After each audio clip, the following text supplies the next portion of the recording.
It began in silence. Not the kind we know, in a quiet room, but the deep, endless silence of a newborn Earth, a world still reeling from fire and ash, cracked and stitched by time, waiting for its first breath. Long before humans walked the Earth, before language carved meaning from the air, before history had hands to write itself, another beast ruled the land. Not a dinosaur, not a mammal, something in between. It had teeth like sabers, limbs that no longer sprawled sideways like a lizard, but bent beneath it, strong, upright, determined. Its bones whispered of warmth. Its eyes hunted with intention. It was not yet us, but it was close. They were called Therapsids, not reptiles pretending to be mammals, not mammals trapped in reptilian skins, but a third thing, a prototype, a bridge, an experiment in becoming. We look for greatness in the thunder of dinosaurs, but in the deep corridors of evolution,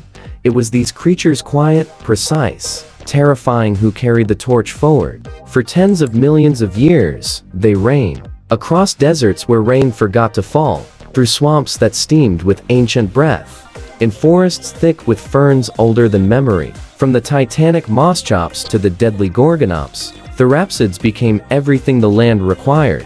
Herbivore, carnivore, hunter, prey. They did not merely survive. They conquered. Yet they are almost forgotten, because one day, the world broke. A silence deeper than extinction swept the earth. Volcanoes opened the belly of Siberia. Ash turned to clouds. Clouds turned to famine. And 90% of life disappeared beneath the weight of a dying planet. It was called the Great Dying. And the Therapsids, these architects of warm-blooded life, were nearly erased. But not all. A few remained. Small, shivering, stubborn, and in them burned a flicker, the seed of what would one day become the mammals. Become us. They were not kings, not even heirs, just survivors. But survival, in that world, was the only crown that mattered.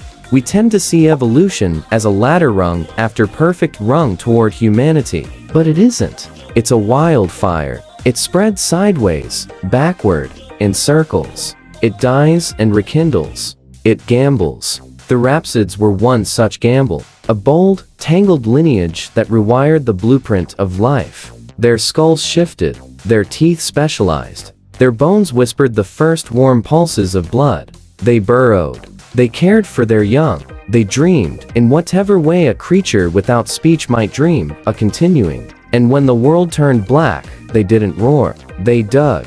They hid. They endured. We often imagine strength as size, as power, as domination. But here, in the smoking ruins of a shattered earth, strength became something else. It became adaptability. It became smallness. It became the ability to feel change before it was visible, to shift before the breaking point arrived.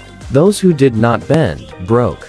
But Therapsids, they bent. Again and again. Their legacy passed quietly, through creatures no larger than rats, scavenging in the shadows of dinosaurs. For over 150 million years, they waited, not as rulers, but as witnesses. Then, one day, the sky fell. An asteroid slammed into what we now call Euclid, and dinosaurs, giants that had dominated for eons, vanished. And in that silence, the descendants of Therapsids emerged.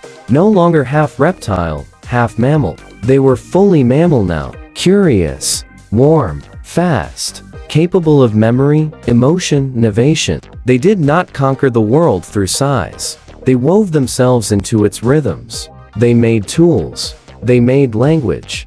They remembered. And eventually, they made stories. You are one of them. You are the story Therapsids wrote in blood and bone. You are their gamble made good. Every breath you take is warmed by the fire they first lit. Every heartbeat echoes the defiance of creatures who refuse to die. We walk through cities built by logic, beneath lights we command, with technology that pretends we are gods. But buried in every one of us is something older, something wordless, something that crawled through volcanic ash and found a way to live. It wakes when we're afraid. It stirs when we're alone in the wild. It reminds us we were once prey, and still are in the eyes of the earth. We did not arrive here by destiny.